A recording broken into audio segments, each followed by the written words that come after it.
یہ بات ہوئی میاں بیوی کے تعلق کی، اور آگے پیچھے ایک اور بات ہوئی، اور وہ یہ بات ہوئی تم ڈرتے رہنا اللہ سے۔ آپ کہیں گے اب ہمارا آپس کی بات چیت بتائی جا رہی ہے اور پھر تھوڑی دیر کے بعد بتایا جا رہا ہے مجھ سے ڈرتے رہنا۔ جب ہمیں کوئی بات سمجھائی جاتی ہے ایز وائف یا ایز ہسبینڈ، ہمیں اللہ اپنے آپ سے ہر تھوڑی دیر کے بعد ڈرانا کیوں شروع کر دیتا ہے؟ وہ ہم سے یہ کیوں کہتا ہے کہ تم میری، اور اللہ سے ڈرنے کا مطلب کیا؟ اللہ سے ڈرنے کا مطلب یہ ہے کہ اس کی پریزنس کا احساس، اس کی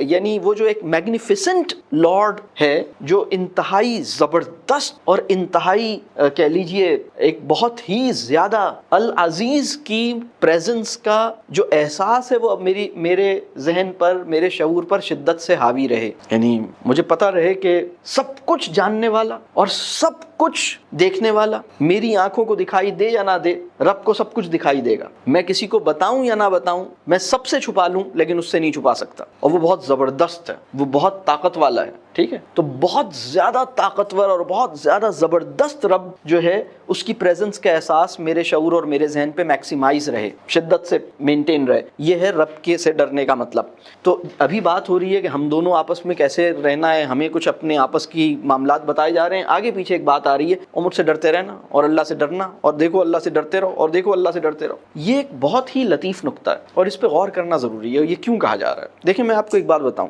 یہ جو پیئر ہے نا، جو ابھی عائشہ نے کہا کہ وہ سیکنڈ ہاف ہے اور وہ آپ کا اللہ نے جوڑوں میں پیدا کیا ہے، اور یہ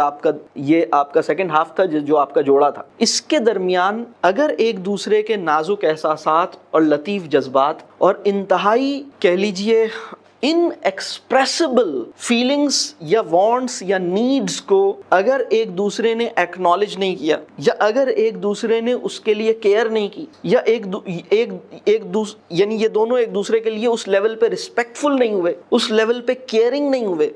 یعنی یہ جو ڈیلیکیسی اور انٹیمیسی آف ریلیشن شپ ہے، اس کے اندر اس حد درجے کی احتیاط اور حد درجے کا، یعنی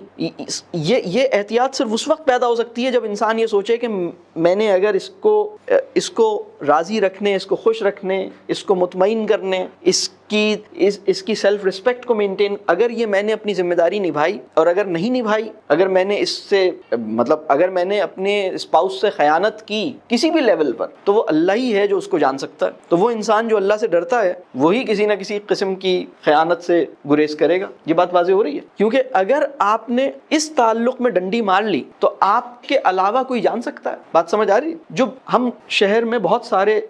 ڈیلنگز ہوتی ہیں، مثال کے طور پر آپ تجارت کرتے ہیں اور اس میں اگر ایک شاپ کیپر نے ایک بائر کے ساتھ ناانصافی کی ہے تو 10 لوگ اس کو دیکھنے اور بتانے والے ہیں، اور وہ کہیں گے آپ نے جناب ان کے ساتھ غلط معاملہ کیا ہے۔ لیکن شوہر اور بیوی کا تعلق ایسا ہے کہ اس میں اگر کوئی بے احتیاطی ہو رہی ہے تو اس کا علم اللہ کے سوا تو کسی کو بھی نہیں ہو سکتا۔ یہ بات سمجھ آ رہی ہے؟ لہٰذا یہ بات بار بار کہی گئی کہ اللہ سے ڈرتے رہنا، کیونکہ تم ایک دوسرے کے حقوق اور اپنے فرائض پر فوکس صرف اس صورت میں کر سکتے ہو جب تمہیں میری، یعنی ادروائز کیا ہوتا ہے؟ ادروائز اگر یہ اللہ کا خوف نہ ہو تو ہوتا کیا ہے؟ چونکہ یہ میرے ساتھ ایسے کر رہے ہیں لہٰذا میں ان کے ساتھ ایسے کر رہا ہوں۔ لیکن اگر آپ یہ والی کنیکشن زندہ ہے تو پھر آپ ٹٹ فار ٹیٹ نہیں کر رہے ہوتے ہیں، آپ بڑھ کر رہے ہوتے ہیں، آپ کے معاملات ڈفرینٹ ہو جاتے ہیں۔